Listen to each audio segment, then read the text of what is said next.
Sa puntong ito po, makakasama po natin ang mga magulang ng biktimang si Vicky na sina Ginoong Sixto at Candida Reyes. Magandang hapon po sa inyo. Magandang hapon po. Nung pong makita niyo po itong pagmumukha itong suspect na ito, ano po agad yung pumasok o naramdaman niyo po kanina? Halong galit, halong lungkot, halong awa.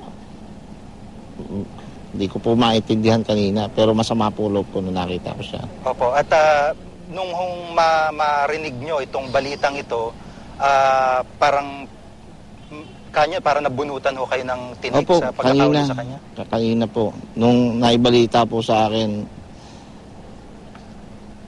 chinek ko pa nga po, totoo ba to? Totoo ba to? Kasi po, may mga nakarating sa amin balita na una na andun na po pero wala naman.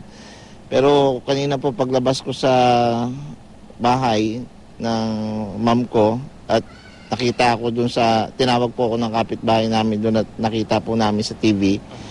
Sabi ko, eto na yun, eto na, huli na.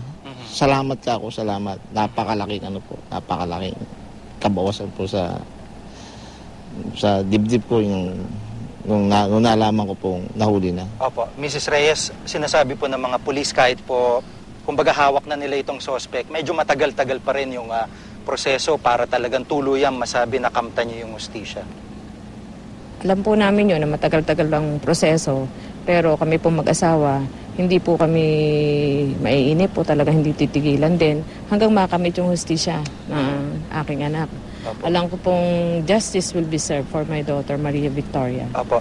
At dumating ho ba yung punto na medyo parang nawalan din kayo ng pag-asa sa habang tumatakbo po yung mga araw? Hindi po. Hindi po. Kung mawawalan po ng pag-asa, alam ko po na masosolve po itong kaso to. Tiwala po ako naman sa mga otoridad natin na kaya nilang masolve to sa madali ang panahon. At siguro panghuling salita po, Mrs. Reyes, bukas na po ang libing ng ni Vicky. Ano na lang po, nagpapasalamat kami doon sa mga lahat po ng tumulong, sinagop po ang mga kapulisan at sa tulong na rin po ng media. Kasi malaking tulong po yan sa amin, malaking bagay sa madali ang pagkahuli ng suspect.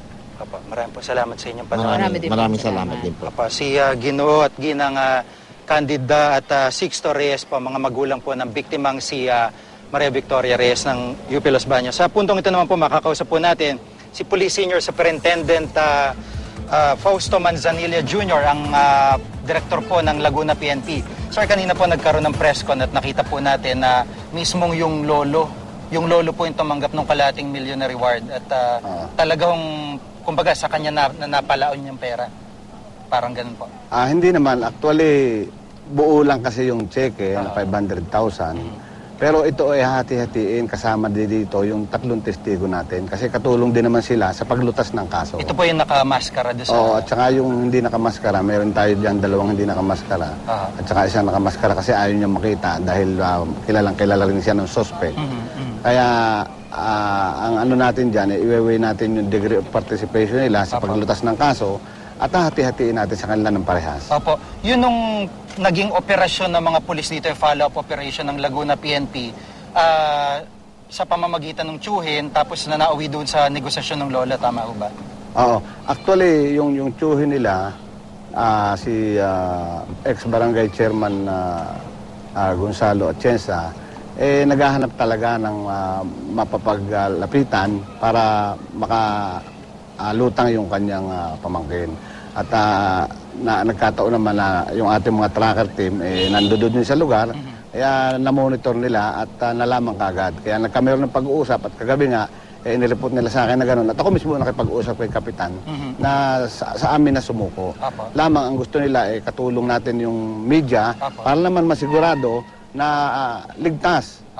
Dahil meron silang mga apprehension na baka magkameron ng problema kung sakaling walang media na kasama. Apo. Itong suspect, ano po ang background dito? Kanina nabanggit ito ni Superintendent Luna ng Binyan PNP. Maraming kaso ito sa lugar niya. Sakit ng ulo doon sa komunidad. Sa pagkakalam niyo po, ano po yung background nitong suspect niyo? Actually, meron siya mga pending case sa RTC Binyan City, frustrated homicide, physical injuries, direct assault, malicious mischief, at bukod doon ay may involvement pa siya sa iba't ibang uri ng kaso na hindi lang napapailan ng kaso. So talagang marami na tayong naipon na records against sa tao na ito. At sa tingin nyo, yung biglang pagtakas niya, pag-eskapo niya dito sa Batangas, malaking indikasyon na maaaring may kinalaman nga siya doon sa krimen. Actually, ang presumption natin dyan kagad kapag ang isang tao ay tumakas kagad, merong indikasyon na siya ay guilty. Apo. Pero ito dapat pa rin patunayan natin sa korte base sa mga ebidensya nating nakalam. Sa tingin nyo ho ba si Benigno mag-isa lang ho na gumawa nito sa kay Victoria?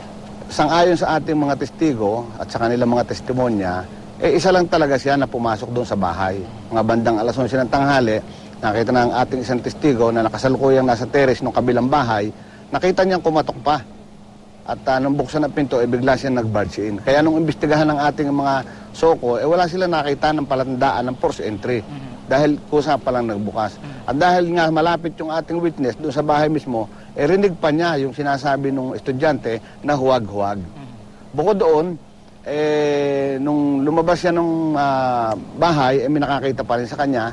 At nung siya umuwi sa kanila, nagkataon naman na may nakakita pa rin sa kanya nung umuwi siya doon sa kanilang bahay. Kaya nabuo natin yung teorya na siya talaga yung suspect. Apo. Maraming po salamat sa inyong panahon. Si Senior Superintendent Fausto Manzanilla Jr., ang director po ng Laguna Police.